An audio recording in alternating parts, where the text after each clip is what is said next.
Let me assure you, this isn't a failure. This isn't fatal. This is a bump in the road. We've been here before, and we're going to continue on, and we're going to win. So I assured the company of that before I walked out the door and shook their hand. Which side are you on? Which side are you on? Workers at Mercedes in Vance, Alabama voted against unionization 56% to 44%. Not a blowout, but certainly not a victory for the union there. Very unfortunate.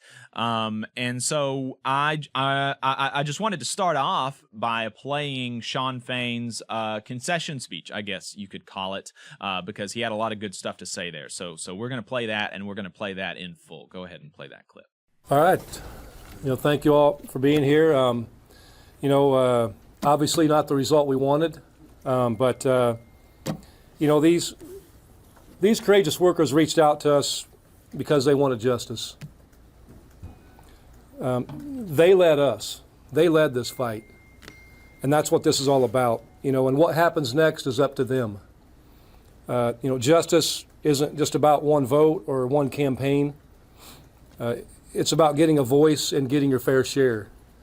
And, workers won serious gains in this campaign. Don't lose sight of that.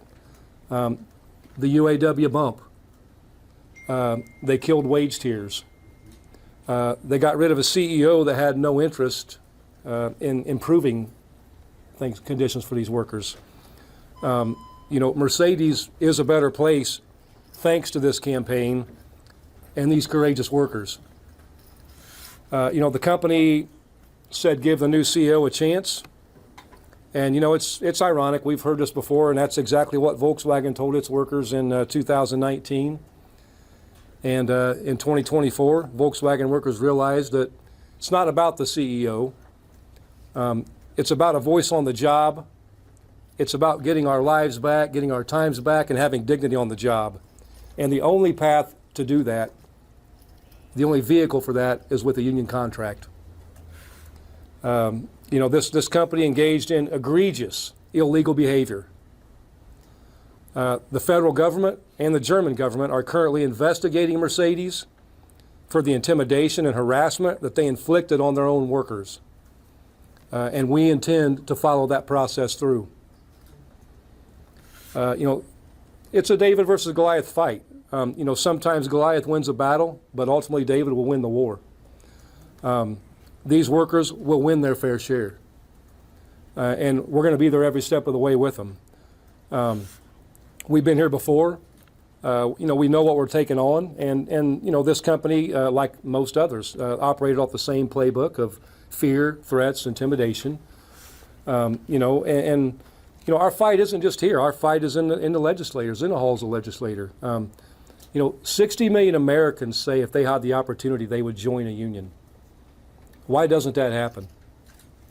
When we polled the state of Alabama, when we polled the state of Tennessee, 2-to-1 margin, people said that they sided with the UAW, that they would join the UAW. But we all know, we have weak labor laws in place. Enforcement is a struggle. And sometimes the companies are able to turn those numbers around. And, obviously statistics show one thing, but, with laws and the way the companies violate it, sometimes, we end up on the wrong end of this. But this law stings. While this law stings, tell you this, we're going to keep our heads up, keep our heads held high. These workers have nothing to do but be proud of the effort they put forth and what they've done. We fought the good fight, and we're going to continue forward.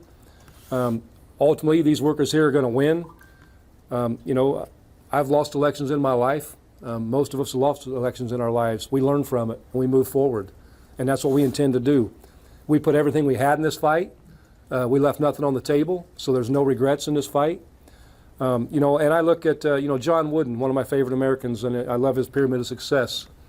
And I look at that, his definition of success. Success is the peace of mind attained through the self-satisfaction in knowing you made the effort to become the best of which you're capable. And these courageous workers, all of them, I know they put every bit of effort they could into this. I know they did the absolute best they could do. And I know they're going to continue to carry this fight on. and they'll hold the company accountable. And and I'll end with this quote from John Wooden because it's one of my favorites. Success is never final. Failure is never fatal. But it's courage that counts. And that's what matters here. These workers are courageous in what they've done. But the success we've had, it's easy to come in and have press conferences when we win everything we do. That's the easy press conference. But let me assure you, this isn't a failure. This isn't fatal. This is a bump in the road. We've been here before, and we're going to continue on, and we're going to win. And so we'll be back in Vance. I assured the company that before I walked out the door and shook their hand, and I think we'll have a different result down the road, and I look forward to that. So, I just want to take my hats off to all these courageous workers and what they've done. They led this fight. It's all about them. I say this over and over. This isn't about me. What we do is not about me. It's about bringing justice and dignity to working class people all over this nation and all over this globe. That's what the battle is. The runaway inequality, the runaway wealth inequality in this nation. 3 families in America have as much wealth as the bottom 50%. That is criminal, people. We have a crisis in this nation, and the only way we fix that crisis is by standing up together and becoming united as a working class. And we're going to continue on. So, again, not the result we wanted today, but I'm very proud of these workers. We keep our heads up and we march on. So that's all I have to say. Thank you. All right, we'll take some questions. Hey, 5 seconds. Just wanted to say that this is only possible because of our donors. If you want to see more of this, then consider donating yourself at tvlr.fm/donate. So there you go. Really great speech from Shawn Fain as usual there. And, just to elaborate on some of the things that he mentioned, I mean, it was a loss. And, I don't want to understate that or to pretend that it's not a loss. But it's also a reality that 2,000 workers in Vance, Alabama, working at Mercedes want a union. That's a fact. 2,000 workers. And those 2,000 workers won real gains for themselves and their coworkers. Real gains that would not have happened but for the union election. And I don't think anybody disputes that. They got serious raises. Would not have happened without the union election. They ended 2-tier. Would not have happened without the union election. Supplemental employees got to come on as full-time permanent workers. Would not have happened without the union election. Got rid of a bad CEO. They fired their boss. Would not have happened without a union election. Would not have happened without those 2,000 workers who want a union. None of those things happened because they sat around and trusted their boss, trusted that their employer would take care of them. That's not how it happened. It happened because they stood up and said, we're going to demand more, and we want to do that through unionization. None of that stuff would have happened without it. None of that stuff happened through one-on-one meetings with their boss. None of that happened with one-on-one meetings with their representatives, with their legislators, with company preachers in Tuscaloosa. That's not how they won raises or got rid of 2-tier or fired their boss.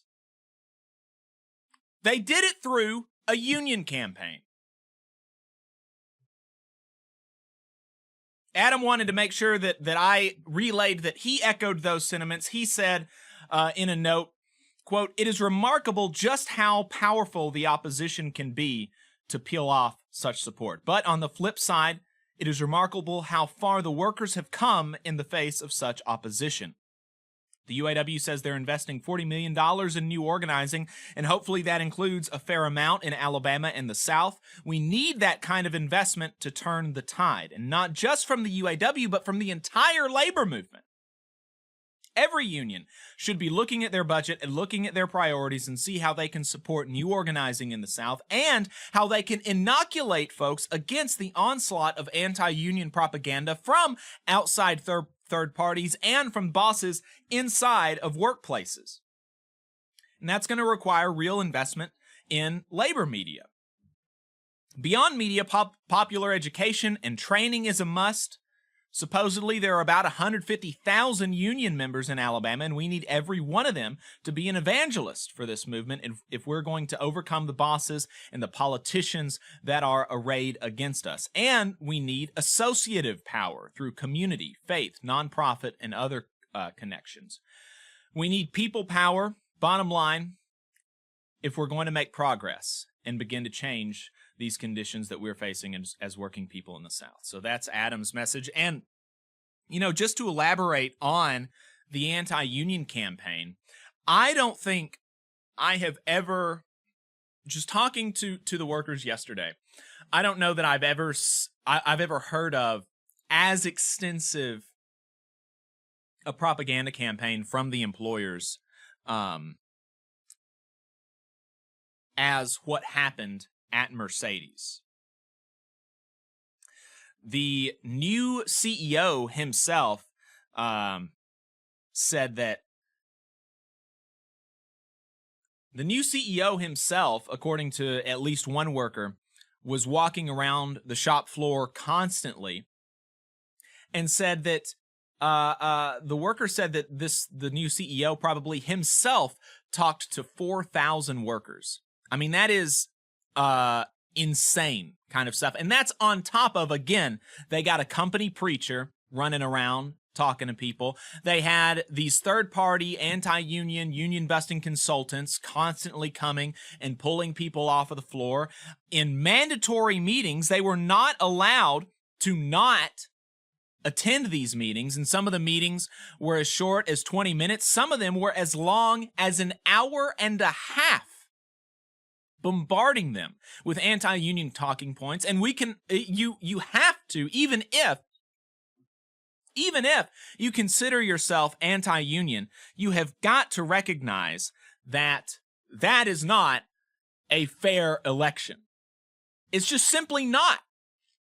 The employer had complete and unfettered access consistently and constantly to the employees, and the union and their supporters did not. And it seems like, from folks that I've talked to, that has been the new CEO was a really big turning point in the campaign. It seems like the workers were feeling really good up until about a week and a half or 2 weeks ago, and that's when the tide really started to shift. So, really disappointing results. They hurt, and they hurt a lot. But again, those 2,000 workers won real gains for themselves and their coworkers, and the ones that I talked to said that they're not going to be giving up the fight. So we're going to be seeing more from them in the future, I'm sure.